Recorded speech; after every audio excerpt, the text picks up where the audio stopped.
너무나 반갑습니다. 차재국입니다. 2024년 올해도 경건과 행복과 기쁨이 여러분에게 가득하시기를 축복드립니다. 여러분, 1960년대 일약 유명했던 영화 초원의 빛을 기억하십니까? 나탈리 우드와 워렌 비티가 주연하는 미국 영화였죠. 저도 한 2번 정도 보면서 감명을 크게 받았던 적이 있습니다. 저는 오늘 그 영화의 토대가 된 시를 썼던 영국 호반의 시인 윌리엄 워즈워스의 발자취를 따라서 문학계열 잠깐 해볼까 합니다. 먼저 그의 시 초원의 빛 일부를 소개하겠습니다. 한때는 그렇게도 찬란했던 광채가 이제 내 눈앞에서 영원히 사라지고 아무것도 그 시절을 다시 돌이킬 수 없다 한들 것들이 초원의 빛이여 꽃의 영광이여 우리 슬퍼하기보다 차라리 뒤에 남은 것에서 힘을 찾으리. 지금까지 있었고 앞으로도 영원히 있을 근원적인 연민으로 인간의 고통에서 벗어나 생기를 찾아 마음을 다스리며 죽음을 초월한 신앙의 힘으로 지혜로운 정신을 가져다주는 세월 속에서 우리는 절대 슬퍼하지 않으며 그 속에 깊이 남겨진 오묘한 빛의 힘을 알게 되리라.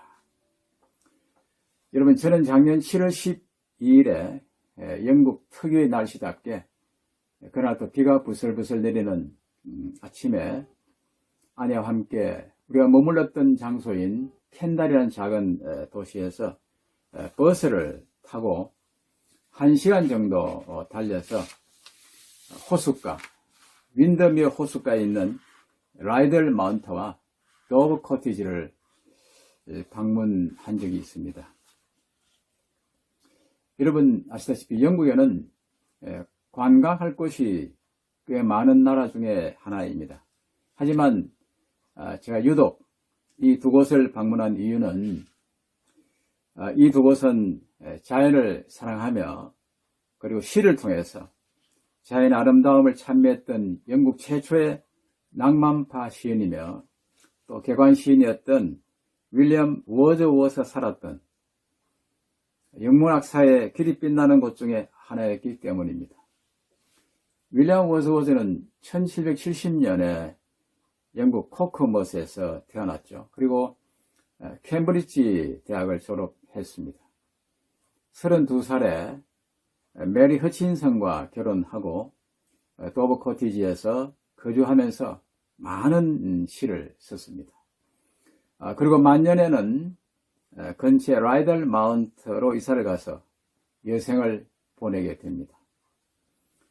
1883년에 더럼 대학교와 옥스퍼드 대학교에서 명예박사학위를 받았으며 또 빅토리아 여왕 시대인 1843년에 시인으로서는 최고의 명예인 영국 왕실이 한 명만 지명하는 개관 시인으로 임명되었습니다.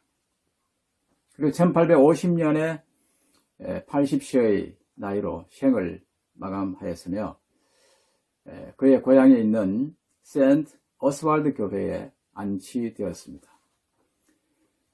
유명한 시인들인 바이런 셀리와 더불어서 영국 낭만주의를 대표하는 시인으로서 콜리지와 함께 공저한 시정담시 릴리칼 벨러드라고 하는 이 시를 쓰면서 영국 낭만주의의 운동의 시발점이 되었습니다. 여러분, 저희 부부는 버스 안에서 친절한 영국인들과 워즈워스에 대한 잡담을 잠시 나누기도 하면서 그들이 내리라고 하는 곳에 정거장에 내려서 10분가량 구불구불한 아주 만만의 굽은 아름다운 오솔길을 따라 올라가니까 낮은 상기설계 아담한 옛 전원주택 이 두 채가 있었습니다.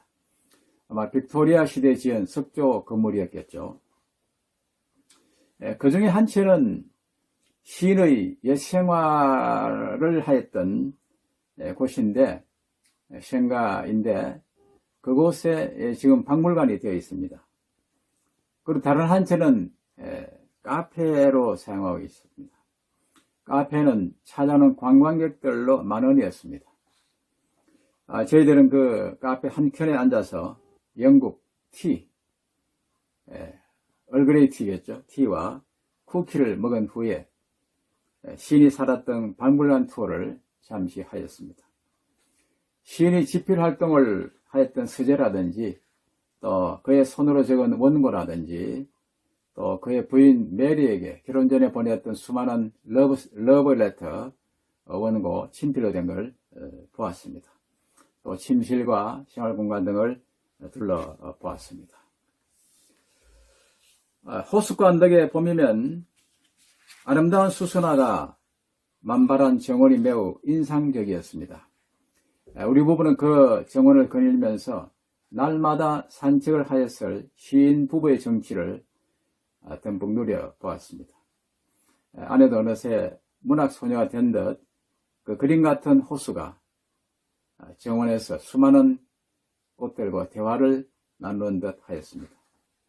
여러분, 시인은 이곳 낭만 가득한 라이달 마운트에서 수선화라는 시를 집필하였습니다.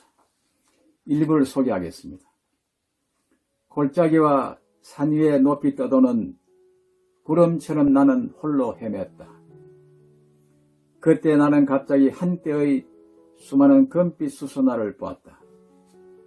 호숫가 나무 밑에서 미풍이 한들한들 춤추고 있는 은하수의 찬란히 반짝이는 별들처럼 연달아 수선화는 호만의 가장자리에 끝없는 줄로 뻗쳐 있었다. 아름다운 수선화에 대한 시를 이렇게 썼습니다. 우리는 점심 식사를 간단히 한 후에 근처에 있는 도버 코티지로 향했습니다. 도버 코티지 역시 그레스미 호수가 내려다 보이는 곳에 아름답게 자리 잡고 있었습니다. 이 도버 코티지는 비둘기 집이라는 뜻으로 아주 소박하고 조촐하면서도 무척 낭만적인 모습이었습니다.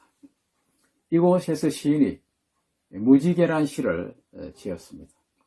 무지개란 시는 우리나라 중3 영어 교과서에 비롯해서 세계 여러 나라들의 교과서에 수록될 정도로 유명한 시이기 때문에 제가 소개하지는 않고 다른 유명한 시인 아름다운 저녁이라는 시를 소개해 드리겠습니다.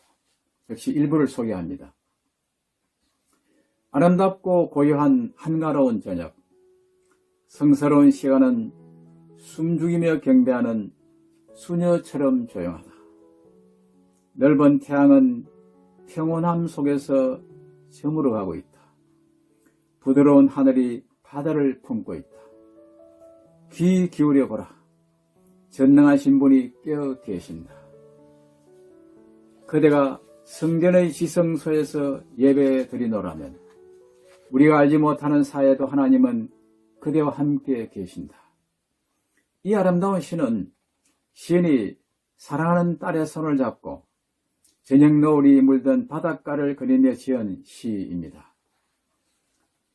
자연을 사랑하게 되면 인간을 사랑하게 되고 그리고 하나님의 존재를 깨닫게 된다라는 정신을 지녔던 윌리엄 워드워스.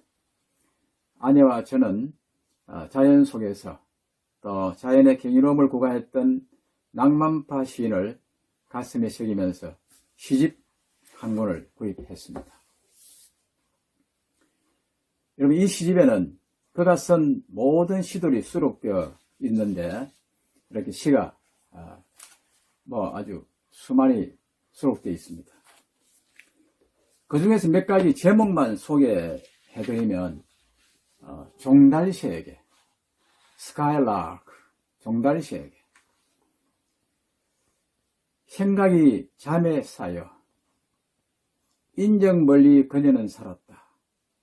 나는 낯선 사람들 사이에서 무지개, 외로운 추수꾼, 수선화, 아름다운 저녁, 그리고 그의 시집이 제일 앞에 나오는 여행하는 노인, Old Man Traveling. 제가 그때 여행 중이었기 때문에 마치 노인인 저도 이것이 한번 대비를 해보았습니다. 여행 중인 노인, 이 노인은 선원인 멀리 있는 아들을 찾기 위해서 여행하는 중이었습니다. 우리도 우리 천성을 향하여 여행하는 여행객이 아닌가 그런 생각도 해보았습니다. 이상의 워즈워스의 시를 통해 알 수 있는 것은 동심, 어린아이의 마음, 순수성, 소박함, 목가적인 생활, 그리고 자연, 혹은 기쁨, 관계, 혹은 사랑, 경건, 노임, 평안, 빛, 불멸, 영원이라는 단어들을 이 시에서 가장 많이 볼 수가 있었습니다.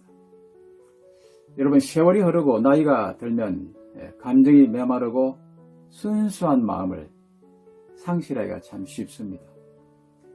저희 부부는 워즈워스가 살았던 곳을 방문하고 그의 시를 접하면서 어린아이 같은 순수한 마음과 또 자연과 하나님에 대한 경외심, 이웃을 사랑하는 이타심, 그리고 남을 배려하고 용서하는 관대함을 일치 하나야 되겠다는 작은 다짐을 하면서 발걸음을 돌렸습니다. 감사합니다.